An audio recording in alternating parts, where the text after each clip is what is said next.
Hello ladies and gentlemen, it is the Wonder Kid. A warm welcome to this video, guys. In today's video I'll be going through the pure price action reading of the pound dollar, so GBPUSD or also GU, whatever you want to call it. Now this pair in particular for me is a more advanced pair, right? So this video is for people that are very good price action readers, but if you're just a beginner and you're starting off reading price action, then also this is a very good video / lesson for you guys to understand how to be very patient with this pair when it comes to trading certain strategies, right? And now the reason being is because GBPUSD is very volatile, very volatile relative to other pairs such as the Aussie yen, and especially yen pairs in general. So today we're going to hop on the charts and we're going to do some pure price action reading. Remember, no indicators, in fact no colors of the candles, just looking at the raw movement of GBPUSD on the 1 hour time frame, and we'll see what I see. You guys can see what I'm looking at through my eyes, and you can take a look at some of the possible strategies, possible entry points, and essentially how the pair likes to move, which is very important when it comes to your strategy. Remember, understanding the flow of a pair is very important because each pair has its own characteristic, and if you're able to understand the characteristic of each and every individual pair, you'll be able to trade it in a more efficient way. So for this pair you have to be very patient and wait for good setups with my strategy. But let's hop on the charts and have a look, and I'll show you what I mean by analyzing GBPUSD. So guys, as you can see, I've pulled up the chart here and we're around June 2020, and to me, what can you guys see? So ask yourself, guys, what can you guys see in this price action? So you can see, yes, we've got a long ascending channel, we've got a long descending channel, but that's fine. Remember, we're on an hourly time frame, so as a day trader we want to look at the more intricate details. Now as you can see, for me, yes, of course, we can see wicks are always generally an indication sign of a reversal and momentum has died, because you had a push in one direction and you've got a rejection. You can see that quite a lot everywhere. But for me, ultimately, let's have a look at the general movement. So for me, you can see that this price action is quite volatile. You can see quite a few V's here. You can see a V here, you can see essentially a V here, you can see a V here, you can see a V here. So you can see that this pair, for me personally, what I see with this pair is that there's quite a few V's. So we like to say V for volatility, but essentially when you have V's like this, you know that this pair likes to have impulsive moves. But in price action that is quite volatile, and you see these kind of V's everywhere. You know, it's up to you and your strategy if you want to enter, but for me, it's no need to enter, because of course, for example, if we had some sort of short position here, we entered at some level here, and you basically were managing with the trend and had a trailing stop loss, then you can see that you'd pull down into profit and pull straight back out of profit. So you have to be very careful with this pair. So let's continue to see more price action. We've seen a few V's here, and we can see that even in terms of levels, right? We can see that, does this pair like levels? I mean, we can see a level here, we can see a level here, we can see another level here, very good level there. But ultimately for me, the problem with this pair is that it would be very ideal if we moved up in this kind of manner, right? A really nice manner like this, because essentially we could enter on the breaks and retests. But for me, this pair looks like it moves more like this, right? And then in between it has these kind of phases of not really doing too much. So let's have a look at that. I'm going to take this off. Let's go back a bit more in time. So as you can see here, guys, we can see here, I'm going to zoom in to this piece of price action. So you can see here, guys, this, if I just draw quickly what we're seeing here. So you're seeing this, you see a push down, you had a weekend break and then a volatile push up, and then you can see we're kind of chopping around. You can see that this is just choppy price action. Remember, as a trader generally, your thought process is if you're not a range trader, would you want to get involved in any of this market? Would you want to put orders in any of this market? Not for me, because you can see that not only have you had this very sideways range, but of course to make good risk to reward ratios and to actually be in good profits, not only do you want to find the best positions to enter, but you want to find the positions where you enter as part of a trend or just when a trend is beginning. So this is the thing with this pair, is that you have to be a lot more patient to find out where the beginning of a trend is, or if you want to join in a trend, because like I said before, this pair has these V shapes, right? So let's continue and see if there's anything more we can see with this pair. Can we see any other price action? So remember guys, as you're looking at this and you're watching this video, feel free to pause it and have a look and try and analyze what you see. So for me, again, we can see we've got a long wick here, we've got a long wick here. We can see that long wicks do indicate show reversal, but again, V here, right? We can see another V here, right? Again, a V here. Would you want to get involved in any of this? Like you see, for example, here, you have a break of this support or resistance level right here, right? And you retested here. So you can see that we tested this, we broke, retested, and we came up, we shot up, had a long wick and came down. Now remember guys, like I just said, with a break and retest strategy, even if you entered at that zone here and you had some stop loss here, you'd see that you'd be in profit. You wouldn't be able to take your trading stop loss up. It would come shoot back down and take you out. So this is why it's very, very important to be cautious with GBPUSD, because it essentially likes to move in a very volatile manner. So I guess the question is, if you guys can see this and you're seeing this through my eyes, that you can see that essentially it has very, very choppy phases, and then all of a sudden it has very volatile phases, very upside down V's or inverse V's as I like to call it. You can see that pretty much everywhere. You can see that here, you can see that here. So my question to you, I guess, would be, what kind of strategy would you want to implement with a pair like this? Now for me in particular, I know that, okay, if it moves choppily, if it moves in this kind of range bound kind of phase price action, there's nothing here that I personally want to get involved in. So I'm happy to sit on my hands and wait and stay out till we have nice impulsive moves. Okay, now when we have a nice impulsive move, one of the things that I have noticed with this pair is that it does like to come back to a level, test and shoot off. Okay, so we're going to have a look at that. So you can see guys, even just from this price action, I have to squeeze it a bit because it is very, very volatile. You can see it even in this. You can see this price action is huge drop and then a huge push back up right over here. So for me, for example, I like to see a bit more price action like this. I'm going to see if we can find a nice spot to find good price action. So here, so for example, we can see that we had, if I zoom in a bit here, we can see that we had this nice push down. We can see ultimately we're in a trend change. We had this uptrend, we had a nice push down. Yes, we formed a long wick, but the most important thing is, remember, wicks are kind of like a warning sign. They do typically are at the end of some moves. So for example, you can see, for example, like, yes, you've got a long wick here and you've got a push down. You might have that again here, look, a long wick here and a push up. So you can see that, but sometimes it's a warning sign. For example, here is a very, very good example. So this is one of the thought processes I'll be having. I'll be seeing a long wick here, right? Now, to me, that's a warning sign that price will just shoot up. But the thing is, what happened after, you can see the two candles after that, we started to see the push up. But then we started to see this piece of stagnation, right? Now for me, what we can see is that if you have, again, this is if you're trading support and resistance or levels or kind of break and retests.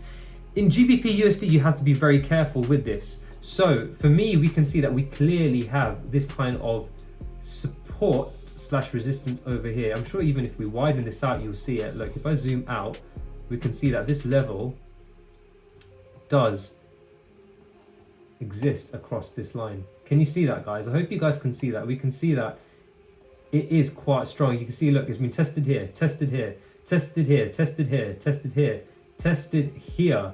We can see that I can actually just go through this circle list. So guys, if you're trading levels, this is a good way to see it. You can see all these levels being touched. Look, rejected from there. So again, this is a very strong level, right? Now for me, at that point, coming back to this, we can see that, okay, now when we're having some impulsive moves, yes, we have the probability of it shooting back up. So like I've been saying, we see the push down, we have a probability to shoot back up. So far, we can see that we have this long wick, which even supports the fact that it will shoot back up. But remember, guys, in your plan, you want to be very, very adaptive, because the market gives you warning signs and it gives you a probability of what will likely to be happen next. But for me, you have to wait for the evidence, wait for the facts, and read price action as it happens. So remember, guys, as you are, if I bar replay this too, I want to replay it to this point in time. So you can see, guys, as you can see, we broke this level, we came back and retested, and now there's a lot of confluences that say that this should go to the upside. Despite the fact that we've got this very strong level here, we can see that we are stagnating. You see, normally with this pair, if it starts to push in a direction, it likes to continuously push. You can see every candle is breaking the previous candle's low, right? I'm sure if I find another spot like that, we can see the same thing here, guys. Look, each candle here is breaking the next candle's low. So we are seeing significant amounts of momentum. Again, right here, here's a great spot. We can see that it's happening here. It's pushing down. Each candle's low is being broken quite heavily. And then when we have a V and push back, we can see the momentum push and continue to break the highs of the previous candles, right? So we can see that here. But what happened here, this is where the real skill comes in of price action. You can see the push down, you can see the long wick, we have a strong bias of it going up, right? But for me, it's very important to understand what happened after. So you can see, guys, we started to push up, but again, look what happened. We had a long wick, and then we started to stagnate. Now, normally from what we saw before, this could be part of your strategy, is that we should be able to see this. But the stagnation is what would cause me for concern, essentially saying, okay, this could actually be a level or zone that is being respected. So again, this is a place where you can actually place a short order and have your set pip stop loss. And as we know what will happen next, because we know we get the tag and we know that price continues down, right? So again, and then I'm sure that it will break the low. So yes, as you can see, you can have a trading stop loss and you can manage the trade accordingly with the trend if you're a trend trader. So for here, you'd be able to bring this down and secure 2.35% and so on. So you can see that, right? So this is what I'm saying with this pair, is that you can join in on the impulses, but you have to be very careful with the volatile nature. So let's go and find another piece of price action. So as you can see, guys, look, we have more choppy price action here. As a trend trader, we had the push down, we came up. Again, we saw some stagnation here. So you can see that there is some sort of level here. So you can see that, yes, we had some wicks here. But again, this trade would have shot off before you know it, because you can see that we pushed up and then we saw some more momentum. Sorry, I'm just actually going to clear this. You see, we pushed down, we came up, and then we saw a bit of stagnation, but we had the weekend and you saw the continued push up. You can see with these candles here, suggesting that this is not going to be a high probability trade. And look what happened, right? We started to range and then we shot up and reversed. So you can tell by the price action, and that's what you have to go off. So let's see what else we can see. So again, price stagnated here, not great. You can see again, just very unsure price action here. As a trend trader, would you want to get in any of this? Being in any of this, would you want to get in? So again, this is where you have to think. Patience is very key. Like, remember, this is a time span from 20th of February to the 28th. So this is a good 8 days of no trading with this pair. So, this is something that you have to think about. If you want to be a bit more active with a break and retest strategy, then of course trade pairs that like to move in this corrective fashion, such as Aussie dollar, Aussie yen, or NJ, which is a New Zealand dollar, Japanese yen. So let's continue and find these kind of nice impulses. Again, guys, we can see here, look what happened. So we can see we had this push up, we had a weekend break here, and then we had a push down, right? Now, for me, what we can see here is that, look, if I draw, again, another zone here, we can see a clear zone here, right? So this is what you want to think about as price is happening and moving in time. So as we said, we know the price action likes to move like this and shoot up, right? So we pushed down, came up, pushed down here, came up, and we can see that we came back to retest this level. Now, remember, like I said before, if we have a push down, we normally like to see a push up with this pair. That's typical. But if it doesn't do that, the pair typically moves in the direction of the trend when it is retesting a level. And that is exactly what happened, because we pushed down, came here, and we started to range. This piece of price action is stagnating. Normally we should have seen a shot up from this point going up like that, but we didn't. So what does that tell us? Even we can see here, as we came, if I bar replay this to this point here, this point here, so we can see that price is now coming up, right? What happens next? So we can see, okay, we hit this level and we can see some momentum happening, right? But then what happens after? Because as you can see, this is a zone that likes to be respected. What are the next candles telling me?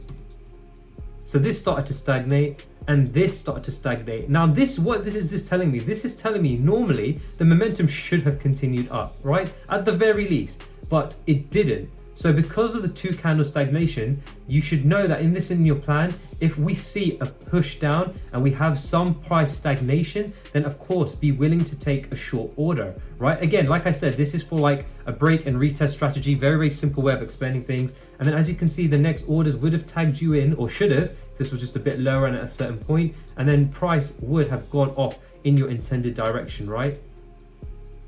And as you can see, it did, and you would have a trailing stop loss, and as you can see, it continued to move down. And you can see that, right, guys? So for me, like I say, with this pair, it has these movements, it has these significant movements, right? Really large pushes, okay? But the more alarming thing for me is to understand what happens when we have the push. Because for me, like I always said, when it's not having these impulsive pushes, price is just stagnating and blurring around, and it's not really any great entry points. Even if you had a zone at this point, you can see that it wasn't retested. In fact, you just blew straight through it, right? So for me on this pair, I like to wait for good, strong opportunities of moves. And when I see those moves, I like to find a nice area of a break and retest. So you can see here, for example, again, like I said before, this is probably the last example I'm going to go for you guys, because I'm sure that the point is pretty hammered here. So you can see, guys, here, we can see we had this push down, right? And then we normally, like I said before, we like to see a strong push up. Now we started to see that, but again, what happened? Price is stagnating. Not only did we get a rejection here, but we saw a push down. And so for me, as soon as I saw this push down, I would have actually placed an order right here to get involved in this continuation, right? So we'd have a set stop loss. So for example, I'm using 20 here. I'd have placed an order probably at around this point here, because we can see right here, we can see that we're having a nice rejection, but again, stagnation. Normally we like to see price push up in a volatile manner, right? But it is not doing that. Like you see here, push up, push down, it's not doing that, stagnating. So again, this is a confluence. The fact that price is stagnating, it's likely that price will still continue in the downward direction. So like we said before, of course, you know what's going to happen with this. You've seen it. It would have probably got tagged in that zone at a certain level there. And of course, price would have pushed down. Now remember, guys, also here's another tip for you guys to, if you're very early on in the trading game. Remember, when it comes to back testing, it is very easy for us to actually put a risk to reward tool on and actually just click through the bars. However, as you can see here, guys, remember, each candle here is an hour, because we're looking at an hourly time frame. Now when price, if you're looking at the market and price is actually within your stop loss zone, so you're at negative, don't of course you're going to be feeling emotions. Oh, was this a correct trade or was this not? But trust your back testing results. Sometimes, in fact, well, it depends, but essentially a lot of the times the price will probably flirt with your stop loss, but you got to let it, because as you can see here, you might have started to get fear of losing the trade. Price would be up at this level and you'd be like, oh my gosh, we're seeing this momentum, right? But you have to let each candle play out if you're back testing candle by candle. Remember, it's the finishing candle that you have to make a basis of your trade on, not what is happening within the hour. So be very careful in terms of watching the markets. If you're going to watch the markets, then you cannot rely on your feelings to say, I want to pull myself out of this trade, because you have to wait till the candle is up to actually make a decision in terms of what is more likely to happen. And remember, like I always say, forecasting is important. You can obviously have this kind of move and come back here, retest this level, and we could also push back up and have this kind of volatile nature to the upside. So you also want to be ready for trades that will even take you out of the current trade, make you have a loss. But remember, trades can come at any point in time. But luckily for this pair, for me, the trades don't come very often, because I like to see large moves like this, and then of course a nice retest like we just saw. Okay, so I'm going to end this video here, guys. I hope you enjoy this one versus the other pairs that you've seen me read price action with. The other pairs are very easy to have this kind of break and retest strategy, but you saw with GBPUSD, it has this very impulsive moves, volatile nature. Even it shows you these V's. So for me, I like to be patient when you're having these kind of corrective price actions, where price action is not clear where it wants to go. But when you have impulses, it becomes very clear to me to get ready. But of course, I want to watch out for volatility, because we could easily get wiped out. But again, it's price action reading. Like you saw, I like to see a bit of stagnation and a bit of kind of corrective behavior as we move to the kind of zone where it's retesting, and that makes it more of a higher probability trade. Okay, now remember, again, like I said, this is quite an advanced pair to understand, because when you start to understand this pair and you're taking the trades and you've not fully understood the kind of volatile nature it has, it can be very, very easy to take trades on this pair where it flings in your direction and then it comes back and takes you out, right? Especially if you don't have a trailing stop loss. But remember, again, this, like I said, this is an advanced pair where you have to be a lot more patient relative to other pairs and also have a lot of nerve with this. So I hope you guys can see that. Again, I hope you saw what I'm seeing through this pair. Again, you can see this in many, many other ways, but for me, this is a pair I like to be a lot more patient with when it comes to trades. So there you have it, guys. I hope you enjoyed this video. If you had any comments on this video and what you saw, then feel free to write it down in the comment section below. I'd be happy to chat to you guys. But for now, I hope you have a fantastic trading week. If you haven't looked at my other pure price action reading videos, then feel free to go ahead and look at that on my channel. There are some great videos and I'll show you what I'm looking at through my eyes. Anyway, have a great trading week, guys. Take care and peace.